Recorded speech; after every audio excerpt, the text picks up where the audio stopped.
Hello बच्चों, आज हम लोग भाषा और व्याकरण, जिसे हम क्या बोलते हैं इंग्लिश में, लैंग्वेज एंड ग्रामर के बारे में पढ़ेंगे। चलिए शुरू करते हैं। यहाँ दिया गया चित्र, जो ये चित्र दिया गया ऊपर, भोपाल स्थित भीमबेटका का है। किसका है ये? भोपाल में, भोपाल जो एमपी में है, वहाँ स्थित भीमबेटका का है। जब हमें आदि मानव कहा जाता था, उस समय मनुष्य को ठीक से बोलना भी नहीं आता था। उस समय क्या होता था? मनुष्य को क्या था? बोलना नहीं आता था बिल्कुल भी। इसीलिए वह इशारों में अपनी बात दूसरों को समझाता था। धीरे धीरे मनुष्य ने अपने विचारों को प्रकट करने के लिए गुफाओं, पत्थरों, चट्टानों, पेड़ की छालों आदि पर कुछ संकेत और चिन्ह बनाने शुरू करे। जैसे ये देखिए पिक्चर में यहाँ पे बने हैं ना संकेत, इस तरीके से अपनी बात रखने के लिए उन्होंने क्या किया? पिक्चर बनानी शुरू करी, कुछ संकेत बनाने शुरू करे। बाद में इन्हीं संकेतों और चिन्हों से भाषा का जन्म हुआ। यही जो संकेत बने, यही जो पिक्चर्स बनी, इन्हीं से क्या हुआ? भाषा का जन्म हुआ। फिर कागज और छापे खाने मतलब प्रेस के आविष्कार ने भाषा के विकास को व्यवस्थित किया, उसको सिस्टमैटिक किया। इस तरह भाषा का जो क्रमिक विकास हुआ, मनुष्य ही नहीं पशु पक्षी भी तरह तरह की आवाज़ें निकालकर आपस में बातें करते हैं, किंतु हम उन्हें समझ नहीं पाते और ना ही उनसे भाषा की रचना की जा सकती है। इसीलिए मनुष्य ही एक ऐसा प्राणी है जो भाषा का प्रयोग करता है। जो हम लोग हैं, हम ही हैं जो भाषा का प्रयोग करते हैं। क्या चिड़िया वगैरह भाषा का प्रयोग करते हैं? नहीं, हम सिर्फ मनुष्य जाति ही भाषा का प्रयोग करती है। अब भाषा की परिभाषा देखेंगे हम लोग। अपने भावों, जो हमारे भाव हैं या विचारों को दूसरों तक पहुंचाने का जो साधन है ही भाषा है। अपने भावों और विचारों को दूसरे तक पहुंचाने का साधन ही भाषा है। अब हम भाषा के रूपों के बारे में पढ़ेंगे। भाषा के दो रूप होते हैं। कितने रूप होते हैं भाषा के? दो रूप। मौखिक भाषा, लिखित भाषा। कितने टाइप की भाषा होती है? दो। मौखिक माने जो हम लोग बोलते हैं। जब हम अपनी बात दूसरों को बोलकर समझाते हैं तो उसे हम क्या कहते हैं? मौखिक भाषा बोलते हैं। जैसे मैं बोल रही हूँ तो ये कौन सी है? ये मैं क्या कर रही हूँ? मौखिक भाषा है। इसको बोलेंगे हम लोग जो मुंह से बोली जाती है। इन चित्रों में वक्ता बोलने वाला अपनी बात को बोलकर बता रहा है, अतः इसे भाषा का मौखिक रूप कहा जाता है। भाषण, गाना, जो हम लोग गाना गाते हैं, कविता पाठ, जो हम लोग पोयम पढ़ते हैं, आदि मौखिक भाषा के उदाहरण हैं। बोलना और सुनना, जो हम लोग बोलते हैं, और सुनना मौखिक भाषा है। लिखित भाषा, दूसरे टाइप की कौन सी भाषा आती है? लिखित भाषा, जिसे हम लोग लिख के बताते हैं। कौन सी होती है लिखित भाषा बच्चों? जो लिखते हैं हम लोग। जब हम अपनी बात को लिखकर समझाते हैं तो उसे क्या बोलते हैं? लिखित भाषा। इन चित्रों में से लिखकर अलग अलग माध्यमों द्वारा अपनी बात दूसरों तक पहुंचाई जा रही है, अतः इसे भाषा का लिखित रूप कहते हैं। ठीक है। पुस्तक, लघु संदेश मतलब एसएमएस, ईमेल, निबंध लेखन, जो हम लोग ऐसे लिखते हैं, आदि लिखित भाषा के उदाहरण हैं। लिखना और पढ़ना, जो हम लिखते हैं और जो हम रीडिंग करते हैं, वो भी किसके अंतर्गत आता है? लिखित भाषा के अंतर्गत आता है। प्रेषक चिन्हों, संकेतों के द्वारा भी अपनी बात कही जाती है। जैसे इन चित्रों को देखिए, यहाँ पे क्या पिक्चर बनी है ये, कि यहाँ पे पास में 500 मीटर पे क्या है? हॉस्पिटल है। और भी आपने देखे होंगे, लिखा रहता है ना कि स्कूल का सिंबल बना रहता है कि यहाँ पे स्कूल है। ये देखिए यहाँ पे बना है जैसे जेब्रा क्रॉसिंग। तो ये क्या है? ये सांकेतिक भाषा है ना, चिन्हों द्वारा, चिन्ह पिक्चर से बताया गया कि यहाँ पे जेब्रा क्रॉसिंग है, ये पैदल चलने वालों की। इसे सांकेतिक भाषा कहा जाता है। ब्रेल लिपि, जो लोग देख नहीं सकते उनके लिए कौन सी लिपि का उपयोग होता है? ब्रेल लिपि का। मूक अभिनय आदि सांकेतिक भाषा के कुछ उदाहरण हैं।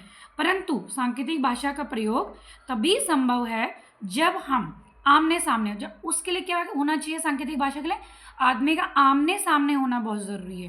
कई बार संकेतों द्वारा विचार स्पष्ट रूप से व्यक्त नहीं हो पाते हैं। इसके सीमित प्रयोग को देखते हुए इसे भाषा के रूप का दर्जा नहीं दिया गया है। इसे भाषा के रूप का क्या नहीं दिया गया है? दर्जा नहीं मिला है, इसी के कारण, क्योंकि इसका लिमिटेड उपयोग है। ठीक है। अब आती है बोली। इसके अंदर क्या थी? बोली। बोली क्या होती है? बोली भाषा का मौखिक रूप होती है, जो हम लोग बोलते हैं ना। जब कोई भाषा किसी सीमित क्षेत्र किसी लिमिटेड एरिया में बोली जाती है उसे हम क्या बोलते हैं, बोली। ठीक है, जैसे हरियाणा में क्या बोलते हैं हम, हरियाणवी। बोलियों को कम मतलब छोटे छोटे एरियाओं में बोला जाता है। बुंदेलखंड में बुंदेलखंडी, छत्तीसगढ़ में छत्तीसगढ़ी, राजस्थान में राजस्थानी आदि। अब आती है मातृभाषा। मातृभाषा क्या होती है, जो हमारी मदर टंग होती है। मातृभाषा क्या होती है, इसका जो क्षेत्र है थोड़ा बड़ा होता है, इसका मतलब उन एरिया में पढ़ाया भी जाता है। जो मातृभाषा है ना बच्चों, जो भाषा सबसे पहले अपने परिवार में सीखता है, सबसे पहले जो बच्चा कहाँ सीखता है, परिवार में, उसे मातृभाषा कहते हैं, मदर टंग कहते हैं। जैसे पंजाबी परिवार में पले बड़े बच्चे क्या बोलते हैं, पंजाबी बोलते हैं, और बंगाली परिवार के बच्चे क्या बोलते हैं, बांग्ला बोलते हैं। ऐसे ही महाराष्ट्र में मराठी बोलते हैं। अब आती है राजभाषा। राजकीय या सरकारी कामकाज की जो भाषा है, जो हम लोग सरकारी काम, जो ऑफिशियल लैंग्वेज होती है, उसे क्या कहते हैं, राजभाषा कहा जाता है। भारत में हिंदी को राजभाषा का दर्जा 14 सितंबर 1949 को दिया गया। अब आती है बच्चों अंतर्राष्ट्रीय भाषा। अंतर्राष्ट्रीय भाषा का मतलब इंटरनेशनल लैंग्वेज। दुनिया भर में अंग्रेजी को अंतर्राष्ट्रीय भाषा के रूप में मान्यता प्राप्त है, क्योंकि वह विश्व की जो पूरा वर्ल्ड है उसकी सर्वाधिक प्रचलित भाषा है। सबसे ज़्यादा इंग्लिश बोली जाती है, इसको इसलिए अंतर्राष्ट्रीय भाषा का दर्जा मिला है। अब भारत की प्रमुख भाषाएं। भारत की प्रमुख भाषाएं कौन सी हैं, हिंदी, संस्कृत, गुजराती, मराठी, पंजाबी, बांग्ला, असमिया, बोडो, डोगरी, संथाली, सिंधी, कन्नड़, कश्मीरी, कोंकणी, मलयालम, मैथिली, मणिपुरी, नेपाली, ओडिया, तमिल, तेलुगु, उर्दू। ये सब क्या है, भारत की प्रमुख भाषाएं हैं। अब आता है विश्व की प्रमुख भाषाएं कौन सी हैं, वर्ल्ड की, पूरे विश्व की प्रमुख भाषाएं कौन सी हैं। पूरे विश्व में लगभग 6,500 भाषाएं, लैंग्वेज बोली और लिखी जाती हैं। उनमें से कुछ इस प्रकार हैं, अंग्रेजी, चीनी, फ्रेंच, अरबी, जापानी, स्पेनिश, जर्मन, थाई, हिब्रू, रूसी आदि। अब आती है लिपि। लिपि बोलते समय हमारे मुख से जब हम बोलते हैं तो कुछ ध्वनियाँ निकलती हैं, साउंड्स आती हैं, प, च, क, ई, ये आती है ना, ध्वनियाँ निकलती हैं।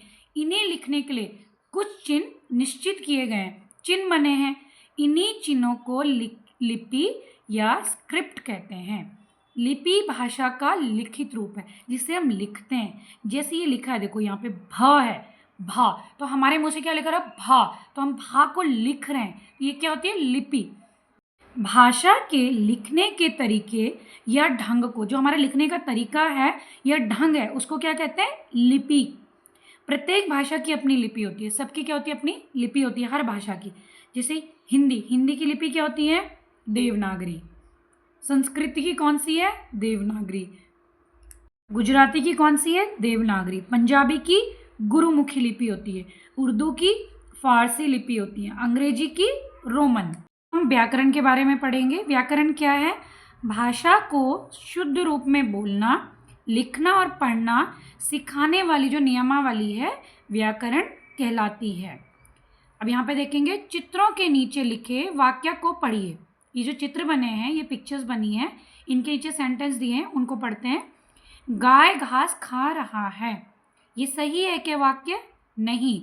गाय क्या है, स्त्रीलिंग है, तो गाय घास खा रही है, यहाँ पे व्याकरण की क्या है, शुद्धि है, ये स्त्रीलिंग है। यहाँ पे दूसरा देखेंगे, बच्चा खेल रहा है, ये बच्चा है एक वचन है या बहुवचन है, बच्चा एक वचन में आता है, और ये क्या है, बच्चे, तो बच्चे खेल रहे हैं, बहुवचन। यहाँ पे पढ़ेंगे, क्या ये वाक्य शुद्ध है, नहीं, दोनों ही वाक्य क्या है, अशुद्ध है। पहले वाक्य में लिंग संबंधी अशुद्धि है, पहले इस वाले वाक्य में क्या है, लिंग संबंधी अशुद्धि है। गाय क्या है, स्त्रीलिंग है, इसीलिए शुद्ध वाक्य होगा गाय घास खा रही। दूसरे वाक्य में वचन संबंधी अशुद्धि है, इसमें वचन संबंधी अशुद्धि है। यहाँ पर दो बच्चे क्या हो गए, बहुवचन होने के कारण वाक्य होना चाहिए बच्चे खेल रहे हैं। हम शुद्ध और सही और अशुद्ध माने गलत का अंतरण व्याकरण के कारण समझ पाए। व्याकरण ही हमें समझाता है कि इस तरह शुद्ध भाषा बोले और लिखें। व्याकरण भाषा के नियमों का संग्रह होता है। जो व्याकरण होता है वो क्या होता है, जो ग्रामर होती है वो क्या होती है, भाषा के नियमों का क्या है, संग्रह है। वही हमें शुद्ध बताती है कि क्या शुद्ध है और क्या अशुद्ध है। अब हम यहाँ पे ये इंपॉर्टेंट देखेंगे, यह भी जानो। पहला है, हिंदी विश्व में तीसरे नंबर पर सबसे ज़्यादा बोले और समझी जाने वाली भाषा है। जो हिंदी लैंग्वेज है वो थर्ड नंबर पर वर्ड में बोली जाने वाली और समझी जाने वाली भाषा है। कोंकणी, कोंकणी जो महाराष्ट्र में बोली जाती है, कोंकण एरिया में, एक ऐसी भाषा है जो 3 लिपियों पर आधारित है। कितनी लिपियों पर? 3 लिपियों पर आधारित है। ठीक है बच्चों, हमारा ये भाषा और व्याकरण वाला लेसन पूरा ख़त्म हो चुका है।